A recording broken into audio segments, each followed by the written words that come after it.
एक महात्मा थे। वे अपने आश्रम में लोगों की चिकित्सा करते थे, इलाज करते थे, उपचार किया करते थे बीमारी का।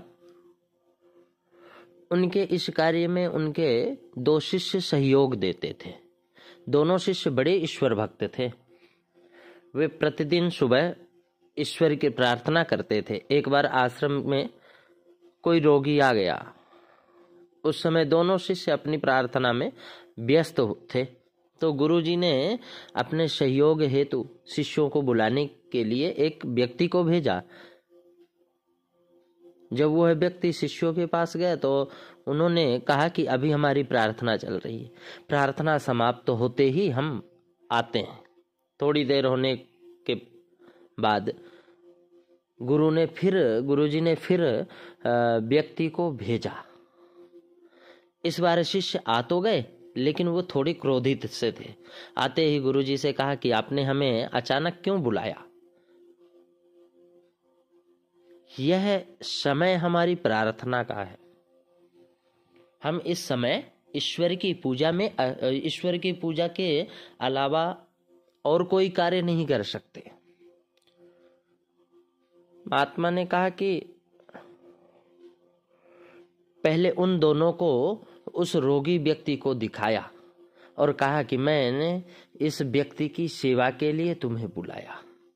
देवता तो किसी भी समय प्रार्थना स्वीकार कर सकते हैं, लेकिन सेवा करने का समय तो कभी कभी ही आता है। सेवा प्रार्थना से ऊंची है, क्योंकि देवता भी यदि किसी की सेवा करना चाहे तो नहीं कर सकते। उन्हें भी सेवा करने के लिए मनुष्य शरीर धारण करना पड़ता है।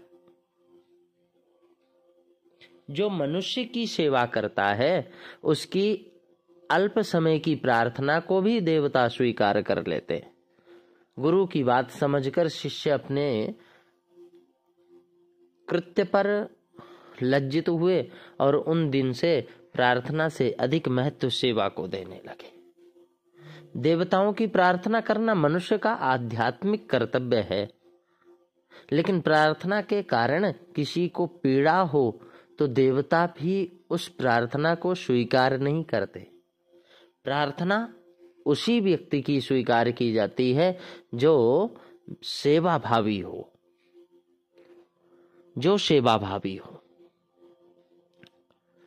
ईश्वर को प्राप्त करने के लिए घर छोड़ना आवश्यक है,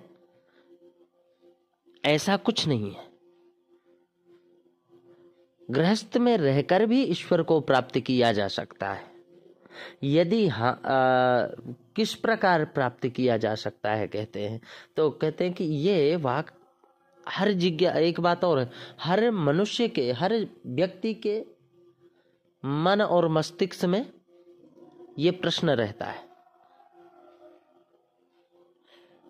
हर जिज्ञासु आस्तिक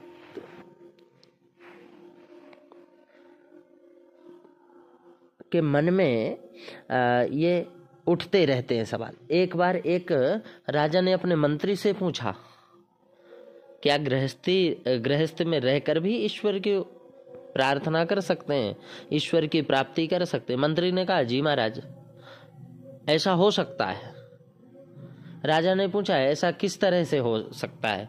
तो मंत्री ने कहा कि महाराज, इसका सही जवाब तो एक महात्मा ही दे सकते।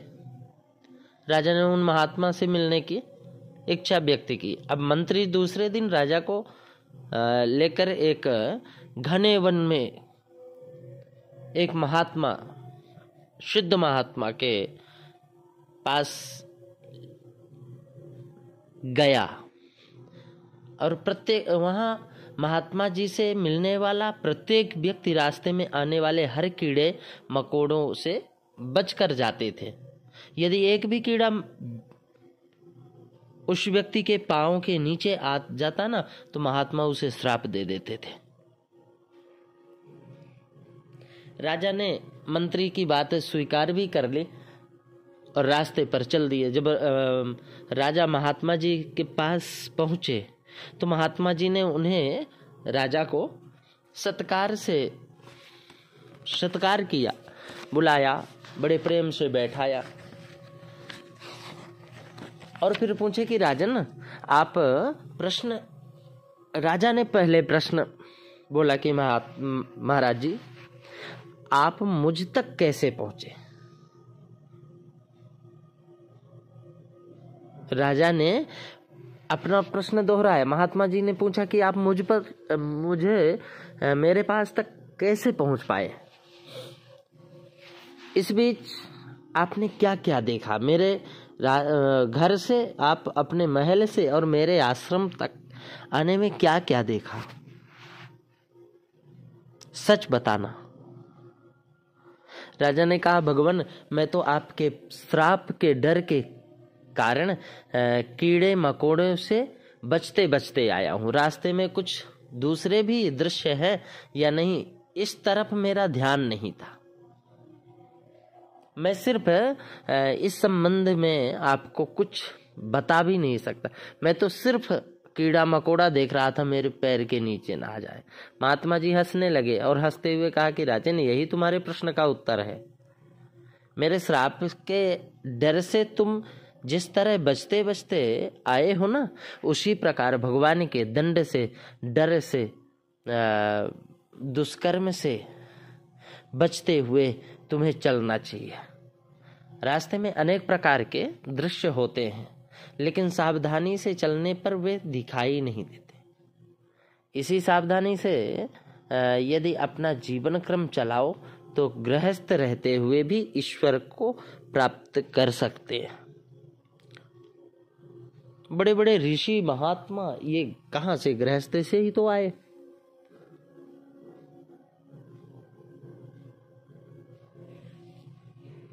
और गृहस्थ वास्तव में सबसे बड़ा है।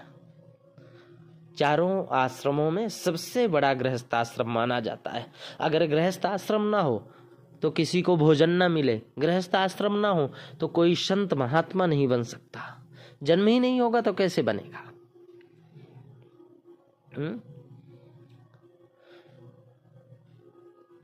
गुरु का संग करना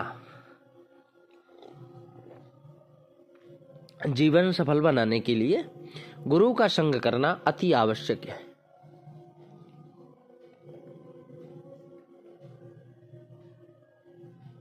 उनके ज्ञान से जीवन में सुगंध आ जाता है, पूरे जीवन में सुगंध भर जाता है।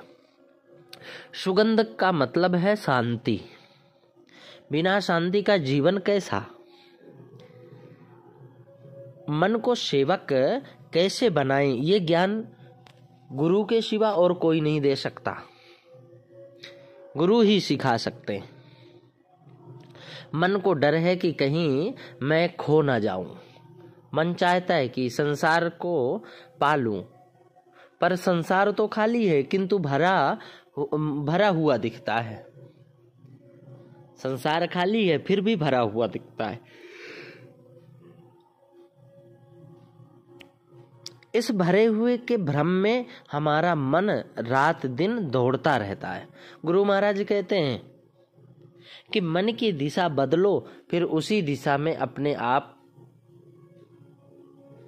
बदल जाएगा, अपने आप ही बदल जाएगा दिशा। फिर बस मन की दिशा को बदलो, मन में धर्म को धारण करो।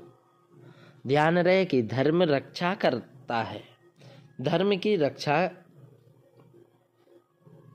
करता है। जहां धर्म है ना वहां पर यम भी नहीं आ सकता। गुरु की शरण में जाना तो वो धर्म का पालन करना सिखाते हैं। गुरु धर्म का पालन सिखाते हैं, धर्म का पालन करना सिखाते हैं। जहां पर धर्म होता है वहां पर माया का प्रभाव नहीं चल पाती है।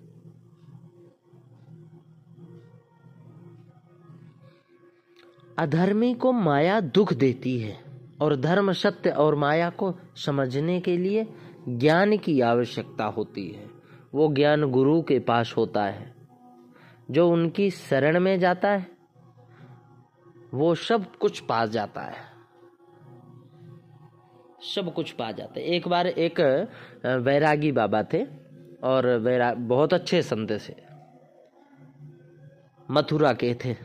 एक पुस्तक में हमने पढ़ा कि वो संत, उनके पास सोने की बनी एक गणेश जी की मूर्ति थी और दूसरे चूहे की मूर्ति थी। एक बार ऐसा संयोग बना कि उन्हें तीर्थ यात्रा पर जाना था। संकल्प ले लिए कि तीर्थ यात्रा करके आएंगे। अब उन बाबा जी के पास पैसा नहीं था। यात्रा पर जाने के लिए पैसों की आवश्यकता थी, इसलिए किसी से मांगे नहीं और वो दोनों मूर्तियों को बेचने के लिए सुनार के पास गए और उनसे कहा कि तुम दोनों मूर्तियों को ले लो और इनकी कीमत के जो रुपए बनते हैं हमें दे दो, ताकि हम तीर्थ यात्रा घूमने चले जाएं।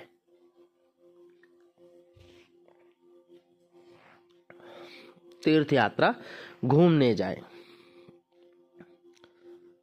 अब सुनार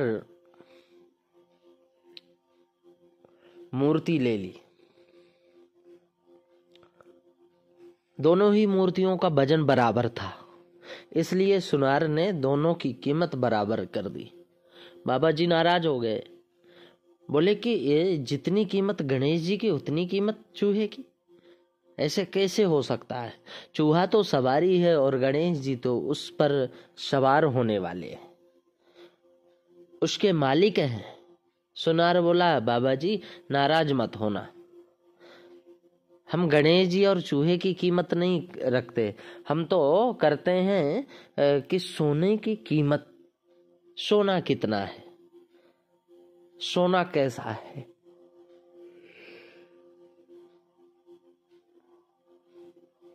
सुनार मूर्तियों को नहीं देखता, वह सोने को देखता है, उसके अंदर का गुण देखता है। इसी प्रकार परमात्मा तत्व को चाहने वाला साधक प्राणियों को न देखकर उनमें रहने वाले परमात्मा तत्व को देखता है। परमात्मा सबके भीतर है और सब परमात्मा के भीतर है। यह बहुत ऊंचे दर्जे की वस्तु है। परमात्मा की कृपा सब में नहीं हो पाती,